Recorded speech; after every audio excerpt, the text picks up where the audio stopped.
নমস্কার বন্ধুরা, জয়া বাঙালি কুকিংয়ে আপনাদের অনেক অনেক স্বাগত জানাই। বন্ধুরা, আজকে আমি বানাবো সুজির হালুয়া, সঙ্গে থাকবে ফুলকো লুচি। বন্ধুরা, দয়া করে পুরো ভিডিওটা দেখতে থাকুন।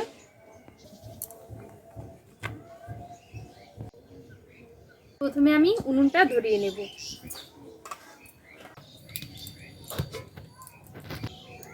সুজির হালুয়া বানানোর জন্য আমি যে যে উপকরণ নিয়েছি, এখানে নিয়েছি 1 প্যাকেট সুজি, 50 গ্রাম ঘি, কিশমিশ, কাজু, চিনিটাকে আমি গুঁড়ো করে নিয়েছি। প্রথমে আমি কড়াইতে ঘি দিয়ে দিচ্ছি।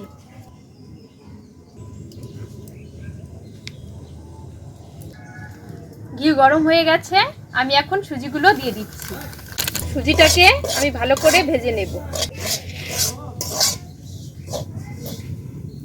আমি 1 থেকে 2 মিনিট সুজিটাকে ভালো করে ভেজে নিয়েছি। আমি অর্ধেকটা ঘি দিয়েছিলাম আর অর্ধেকটা রেখে দিয়েছিলাম। এখন আমি ঘিটাকে দিয়ে দিলাম। আমি আবারও ভালো করে ভেজে নেব।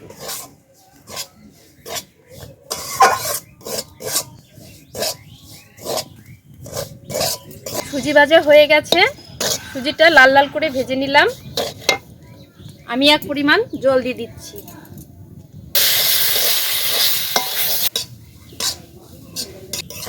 জল দেওয়ার পর আমি সুজিটাকে হালকা করে ভেজে নিলাম। এখন আমি চিনি গুঁড়ো দিয়ে দিচ্ছি।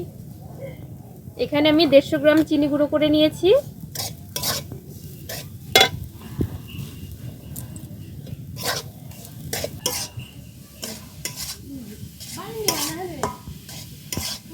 আমি আবারও হালকা করে জল দিয়ে নিচ্ছি।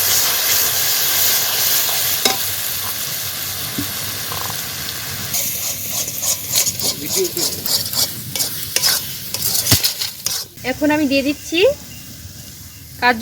কাজুটাকে আমি হাত দিয়ে একটু ভেঙে দিচ্ছি।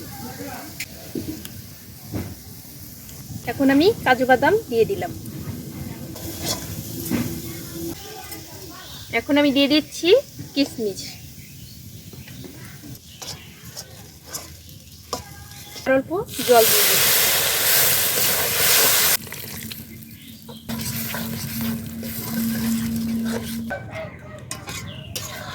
আমি জল দিয়ে দিলাম। 2 থেকে 3 মিনিট আমি ভালো করে সুজিটাকে জাল দিয়ে নেব। সুজির হালুয়া রান্না হয়ে গেল। এখন আমি সুজির হালুয়াটাকে নামিয়ে নেব।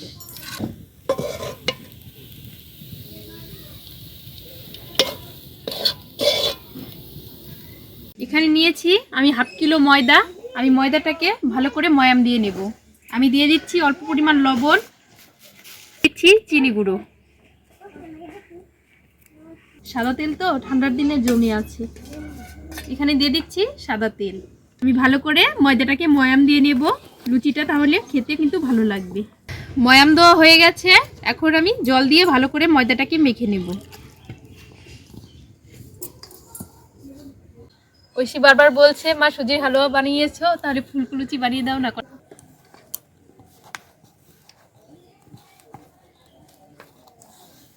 আমি ভালো করে মেখে নিলাম।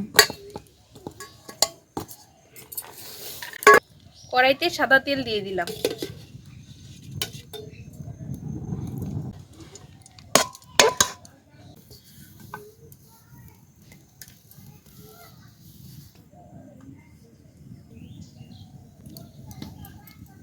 লুচিটাকে দিয়ে দিলাম।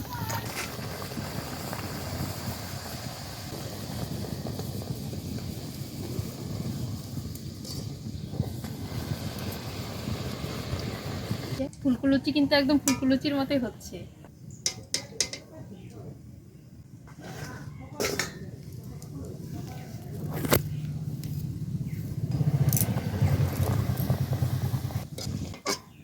লুচিগুলোকে আমি একটু লাল লাল করে ভেজে নিচ্ছি। বন্ধুরা, আমি দুধ ছাড়া শুধু ঘি দিয়ে সুজির হালুয়া তৈরি করলাম আর বানিয়ে ফেললাম ফুলকো লুচি। এখন আমি ঐশীকে খেতে দেব।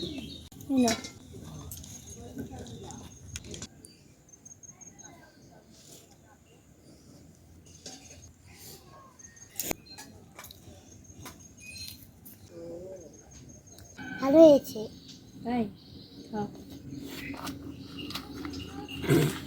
বন্ধুরা, এরকম নিত্য নতুন রেসিপি পেতে আমার চ্যানেলটিকে অবশ্যই সাবস্ক্রাইব করবেন। সবাই আমার পাশে থাকবেন। ভালো থাকবেন, সুস্থ থাকবেন।